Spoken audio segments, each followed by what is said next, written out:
Every powerful photograph has a powerful story behind it. Art Wolfe has spent much of his life creating a photographic record of the world's most threatened tribal communities. Western civilization was going to slam into their culture. Art travels to Papua New Guinea using new photographic techniques to capture the spirit of the mysterious Mudmen tribe. It's no longer a modern shoot. It becomes what it should be, this timeless, ancient tradition. Trekking further to meet the Huli people of the Southern Highlands, Art encounters fortune tellers who speak with their departed ancestors. Are they actually verbally asking questions, or are they mentally, quietly asking questions and receiving the answers? Mentally asking questions. Art's journey culminates by reaching one of the most remote and traditional groups on the planet, the Surma of Ethiopia.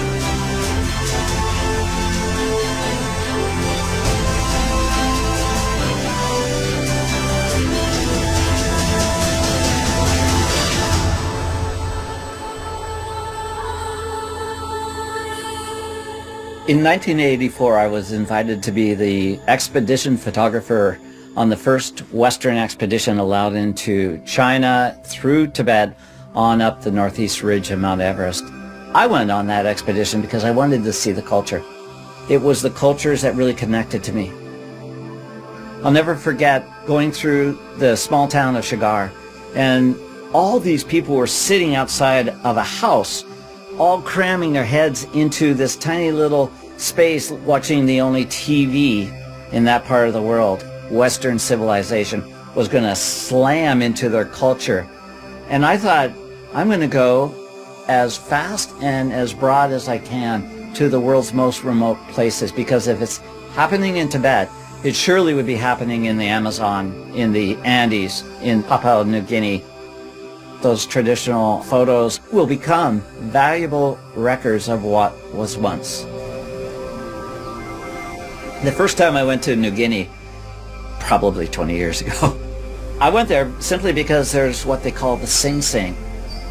This is when as many as 100 of these tribes come into a peaceful competition where the most elaborate dress or the most beautiful dance is rewarded. And I always wanted to go back. You know, I've been traveling almost non-stop, but in the back of my mind, I wanted to go back to the mountains of New Guinea.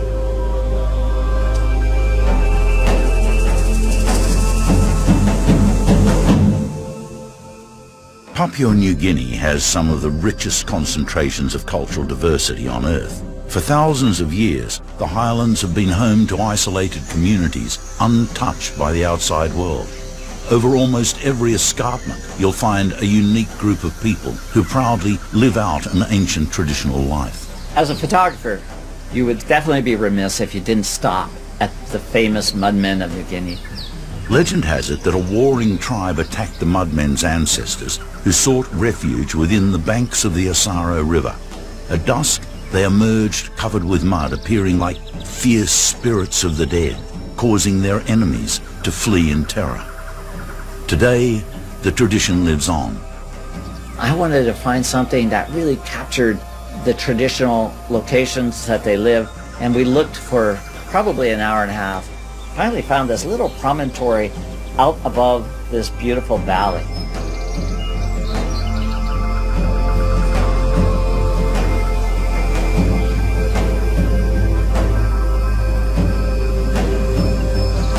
This is really cool.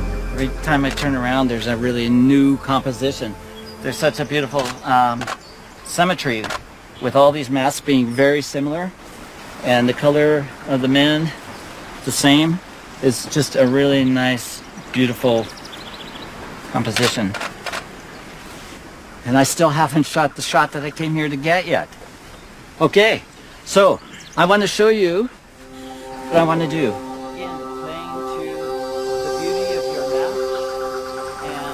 And when you look up, if you need to hold the mask, you know, when you shoot unusual angles, you get unusual shots, and unusual shots is exactly what I'm after. So having all these guys with their masks looking straight down on me is a very unique perspective, and it's really pushing the limits of my camera. It's late in the day.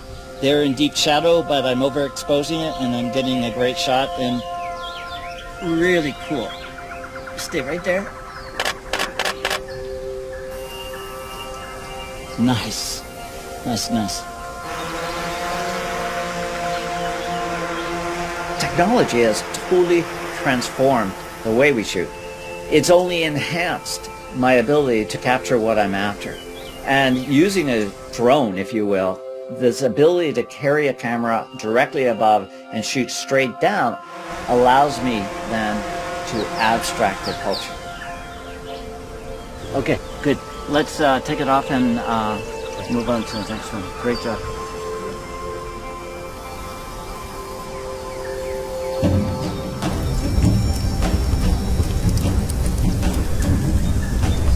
As the light dropped, the ambient light dropped, and the glow of the fire became more dramatic, and it suddenly becomes mysterious.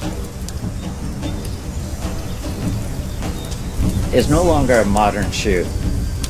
It becomes what it should be, this timeless, ancient tradition.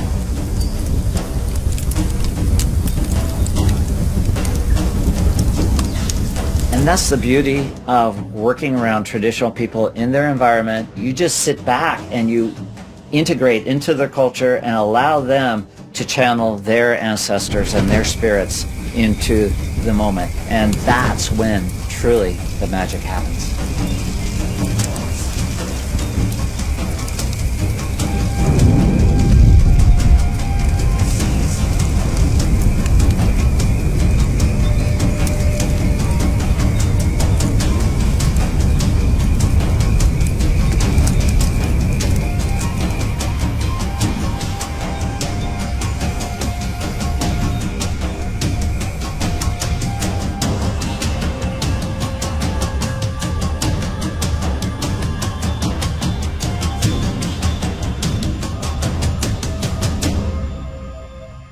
Art does not have to travel far to reach a community whose physical appearance could not be more different to the Mudmen.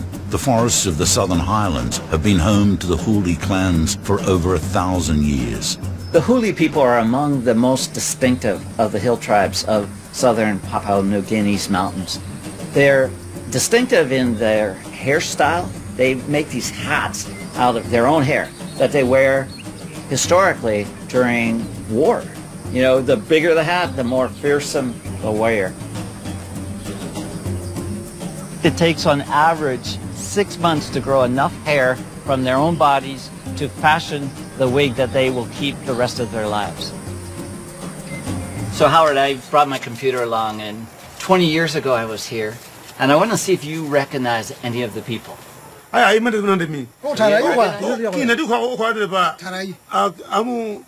do recognize a few. One of the primary reasons I love being a photographer is that the visual image connects with people. For you to see the pictures I took that many years ago and recognize the individuals, that's really rewarding for me. It's a connection to the past in the present, and I love that.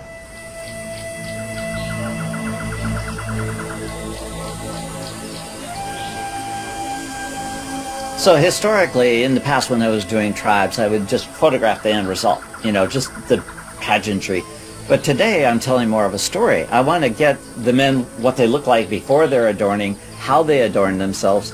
It's really funny because they have little shards of mirrors that they've collected over the years, and those are very valuable. You know, they don't have living rooms and bathrooms like typical Western culture.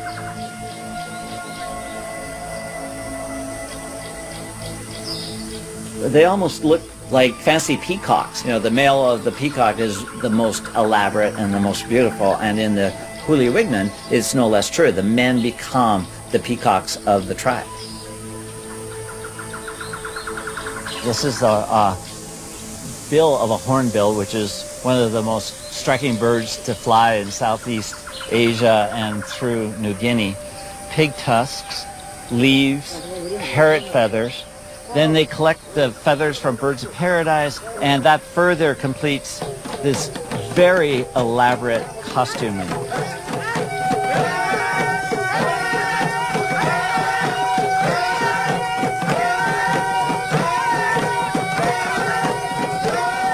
these are the fiercest of the warriors here in the highlands. So I love that contradiction of beautiful men but fierce warriors.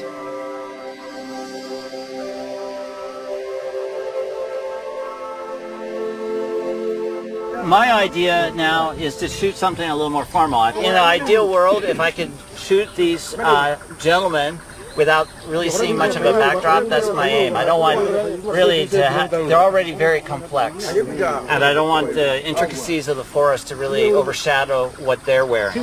And so the trick is to get them all in a pattern of faces.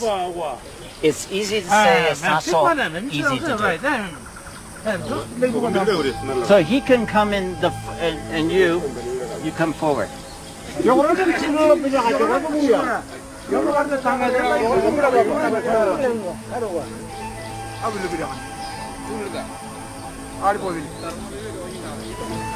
Trying to get this shot, I'm looking essentially into history here. And I want that feel to be conveyed to the viewers in my photos. I want them to look straight into the camera and therefore into the eyes of my audience, to feel the power of the moment, the emotion of the moment. And you accomplish that by that eye contact.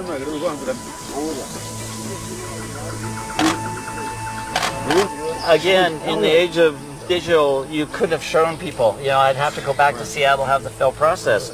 And now, moments after I've taken the shot, and it's really important for my subjects to be involved with me so that they see there's a reason for putting them through this torture.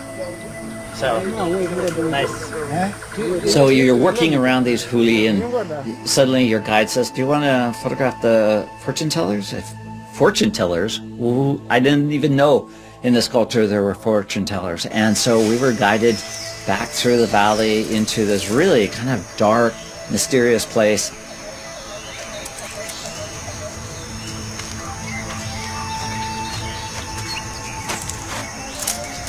And here's these two huli men that are guarding this thing that was a receptacle for skulls.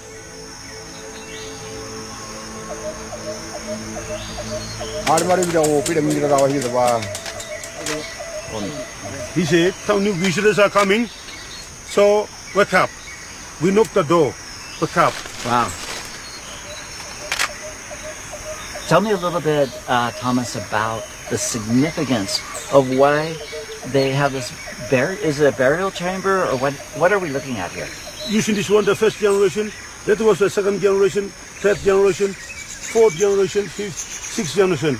He would be a seventh generation, his son will be still keeping this one, eighth generation. So it's all in one family? So one family. So is this the entire body was wrapped in this? Yes.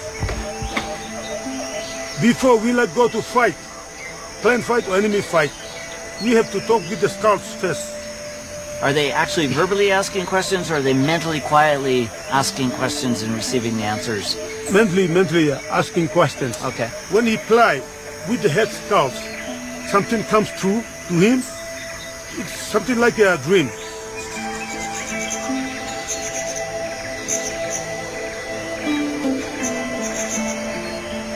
All right, so now that I know what's going on here, yes, my role as a photographer is trying to capture a shot that's powerful and evocative, that really shows these two men within the context of this area. Yes.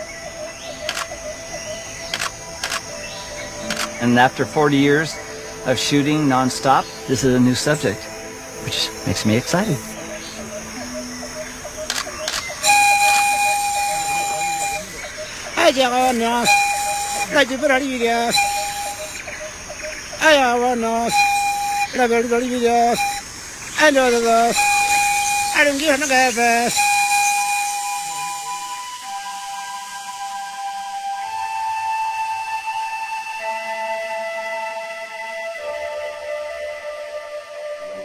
Thousands of kilometres away in Ethiopia, art is drawn to another indigenous group who share a similar tradition of using mud and clay, the Surma. The people of New Guinea are extraordinarily creative. They adorn themselves with clay masks and birds of paradise and beetle wings. The Surma really have little chunks of clay that they adorn themselves with every day. They're not dressing up for tourists, in other words. They are what they are, replete with lip discs and pierced ears and scarification. This is what I live for. These are indeed really remote tribes. Surma is the collective name for the Suri, Mursi and Mien groups, which inhabit the southwest corner of Ethiopia. They live a traditional life on the land, which has changed very little over the centuries. So every morning, these Surma men will come down to this river, the small stream coming out of the mountain. It's cool, it's clear, it's refreshing, and they'll bathe.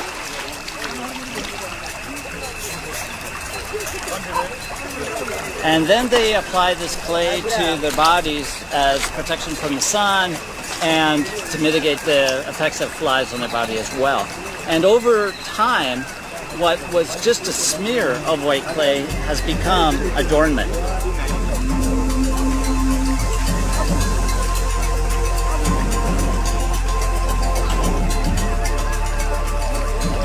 What I'm going to do now that I've seen how beautifully adorned they are is to shoot abstracts and turn it from just a cultural image into something a little more Picasso-esque, if you will, and create art from it.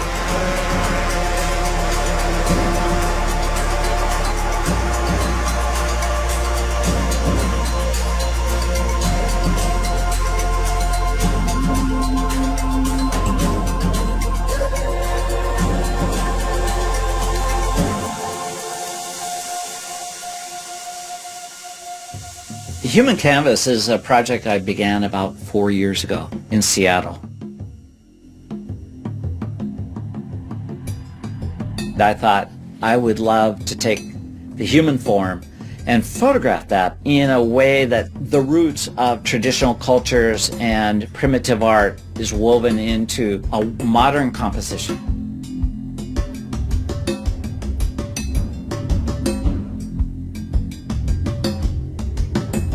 And so here in the remote area of Ethiopia, I'm now coming up with a new way of really combining the element of art with photography.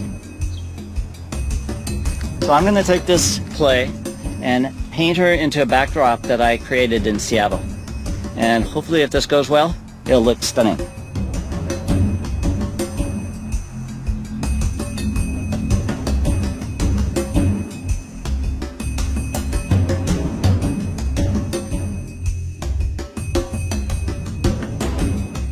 You know, I'm motivated by a lot of different things. I love to challenge myself. I love to explore. Now, at 63, I recognize how fast life goes. And so I want to see as much on this tiny planet as I can during my lifetime. But I also want to encourage and inspire other people to travel, to get out there and see the world, to see nature, to see cultures, to see something different than where they live.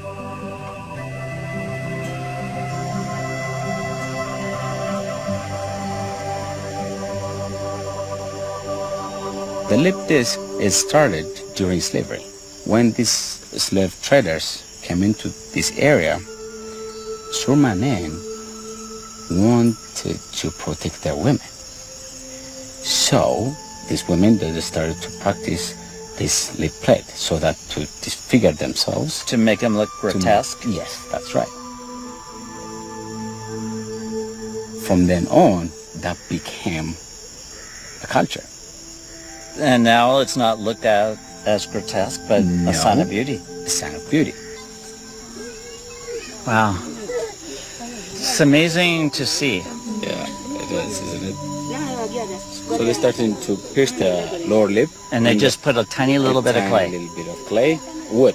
Wood to start with. Yeah, to start with, it's wood. And then it will be bigger and bigger and bigger, and it will become like this. And at this point, the lip is healed and pliable, and they don't feel it. They don't really feel any pain. We were just sitting around camp after having a busy morning shooting, and this lady walked in with this very unbelievable lip disc. This is about twice the size of the largest one I've seen over the last 30 years.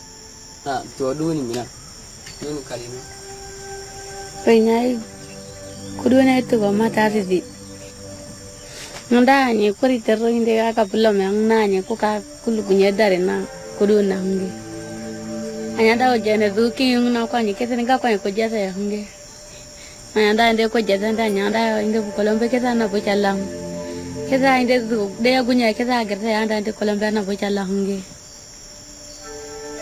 anda inde ku bu ko ne ke inde kudun tuwe koitere kete mchi alinde yange nga kwadito na deno inde kereve inde kitilingwe matuko ngahe na kitilinge mate anda inde lodirte ko jende ko bi anyanda inde ku gunye na de gorono jesa na nya ka ko chalange anyanda da be ke jeme de ye na mate kudu na hunge njaurtene yange atari mchi ma cho era kijeje tari mchi ngane aduni. Change was coming. Change is coming almost everywhere.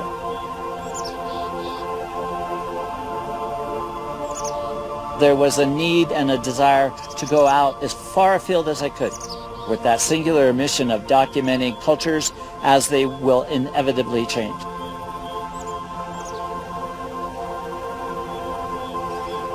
I'm not just doing it because I'm an artist or that I love adventure. I'm doing it out of a sense of obligation to record what might not exist too far into the future.